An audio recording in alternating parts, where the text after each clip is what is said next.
안녕하십니까. 꿈꾸는 시니어TV입니다. 지금 우리나라는 저출산 고령화가 그 어느 때보다도 큰 문제점으로 부각이 되고 있고, 특히 은퇴자들의 노후 문제가 사회적 이슈로 떠오르고 있는 실정입니다.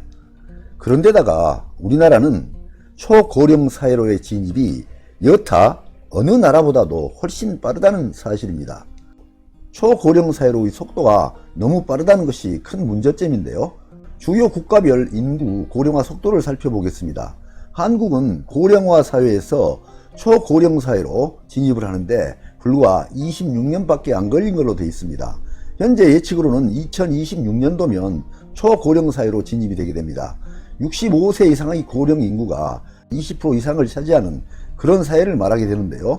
일본, 독일, 이태리, 미국, 프랑스 등 주요 선진국가에서는 최소 36년 그리고 길게는 154년에 걸쳐서 초고령 사회로 진입이 되었습니다. 그래서 충분히 준비할 수 있는 시간이 있었는데 한국은 불과 26년 만에 초고령 사회로 진입을 하기 때문에 어떤 문제점이 나오게 될지 예측이 안 되는 부분이 많고 굉장히 걱정이 되는 부분입니다.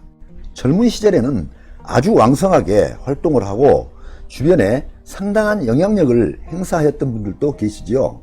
특히 고위직에 계셨거나 힘있는 직장, 의사결정권이 많은 부서에 근무하셨던 분들도 계시는데요. 그런 분일수록 은퇴 후에 느끼는 상실감이 더 크고 일상생활에 적응을 못하는 경우가 더 많다고 합니다. 젊은 시절에 아무리 대단하고 화려한 경력을 가지고 있었다고 한들 노후 관리가 안 돼 있으면 무슨 소용이 있겠습니까? 나이 들어서 노후 관리가 되지 않아서 불행한 생활을 하고 있다면 젊은 시절에 대단한 경력이 무슨 소용이 있겠습니까? 우리는 조금만 관심을 가지고 주변을 살펴보게 되면 그런 분들을 쉽게 찾아볼 수도 있습니다. 정치권에서 한때 크게 출세를 했었거나 또는 TV 예능 프로그램에서 널리 이름을 날렸던 연예인들이 어느 날 갑자기 우리의 시야에서 사라지고 얼마 후에는 무척이나 힘들어졌다는 소문을 듣기도 합니다. 인생이라는 게 길게 보자면 끝이 좋아야 하는데 자칫 관리를 잘못하면 나이 들어서 힘들어질 수가 있습니다. 특히 우리나라는 이렇게 고령화 사회가 초스피드로 급속히 진행이 되어가고 있습니다. 우리나라의 50대, 60대 이상의 은퇴자들은 누구나 다 비슷한 공통적 특성을 가지고 있는데요. 다름이 아닌 분리불안 증후군입니다. 어느 집단에 소속되지 않으면 불안해하는 특성입니다. 현재 50대, 60대 이상의 은퇴자들은 초등학교 시절부터 집단으로 생활하는 단체 생활에 익숙해져 있기 때문입니다. 초등학교부터 시작해서 중학교, 고등학교 때는 누구나 똑같은 색깔과 디자인의 교복을 입고 다녔고 가방이나 학용품, 기타 액세서리도 동일한 메이커만 찾게 되는 그런 획일적인 분위기가 생겨났습니다. 그리고 직장에 들어가고 사회생활을 시작하면서 회식을 할 때는 똑같은 음식을 주문하고 술을 마실 때도 개인적인 특성은 고려하지 않고 모두가 다 함께 술을 마셔야만 했습니다. 그런 분위기에 적응을 못하면 이상한 사람 취급받기도 하고 때로는 손해보는 일까지도 있었습니다. 그러다 보니 자기도 모르는 사이에 그런 분위기에 적응하고 익숙해지게 된 것입니다. 그런데요, 이런 과정을 모두 마치고 은퇴를 하게 되면 지금까지와는 전혀 다른 생활이 기다리고 있습니다. 술이 세다고 알아주는 사람도 없고요. 오히려 자기 관리 못한다고 핀잔 듣기 일쑤입니다.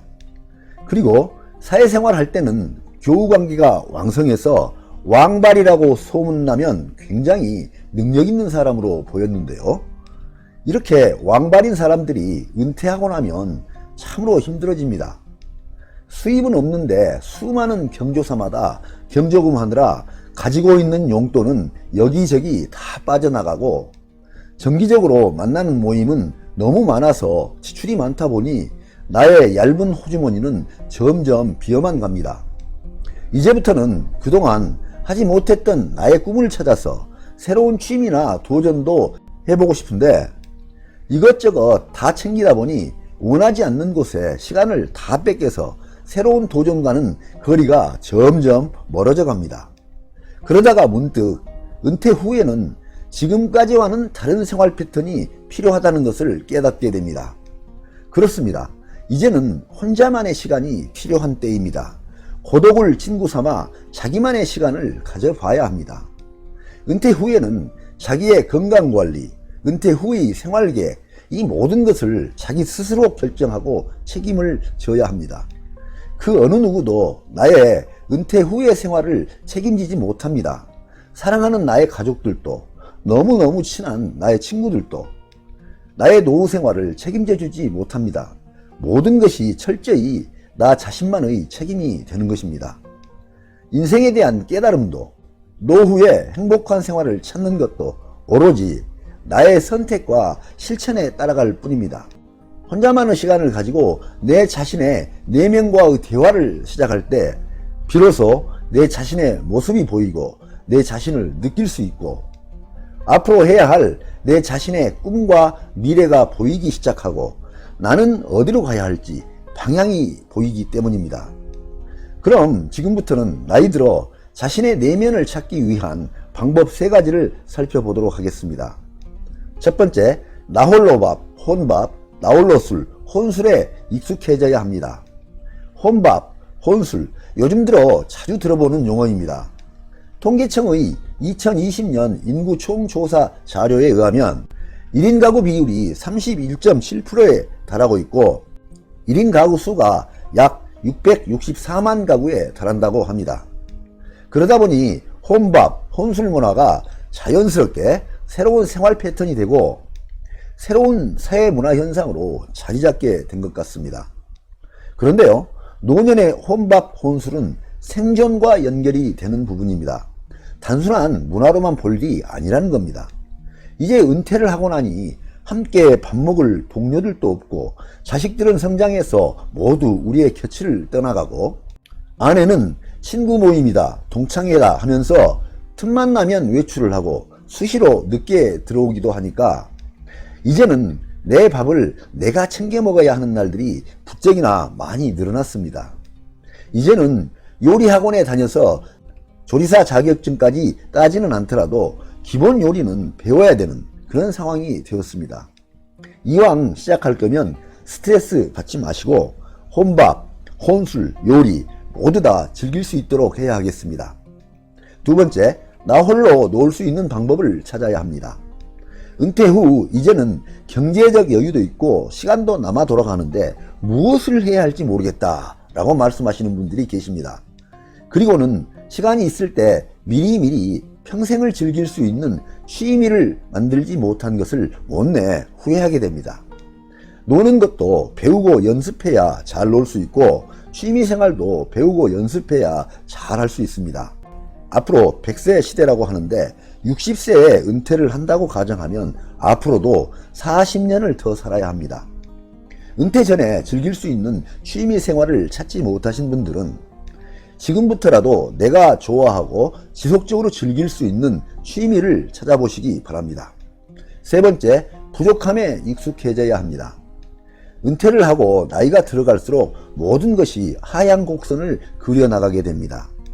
현직에 있을 때는 어디 가서든지 내가 한 말이 나름대로 먹혀 들어가기도 하고 때로는 영향력도 있었는데 은퇴하고 나니 이제는 알아주는 사람도 없고 무슨 일인가 해보려고 해도 할 수 없는 경우가 허다합니다. 이제는 수입이 줄어드니 돈도 아껴 써야 합니다. 얼큰하게 술 취한 기분에 혹이라도 한번 부리시는 날이면 그 다음날 아침에 곧바로 후회를 하게 됩니다. 에이, 조금만 참을 걸 그랬네 하면서 말이죠. 운동을 하실 때도 체력에 맞게 하셔야 합니다. 기분이 업돼서 조금이라도 무리하고 나면 틀림없이 어딘가를 다치게 됩니다. 가장 많이 다치는 부위로는 무릎을 다치시거나 허리를 다치시는데요.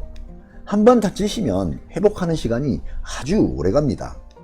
나이 들어서도 변해가는 환경에 적응하고 건강과 희망을 유지하시려면 앞에서 말한 3가지는 꼭 지키시기 바랍니다. 네, 오늘은 은퇴자들이 나이 들어서 왜 혼자만의 시간이 필요한가에 대해서 살펴보았습니다. 많은 도움이 되시기를 바랍니다. 항상 건강과 행복이 함께 하시기를 기원드립니다. 끝까지 경청해 주셔서 감사합니다.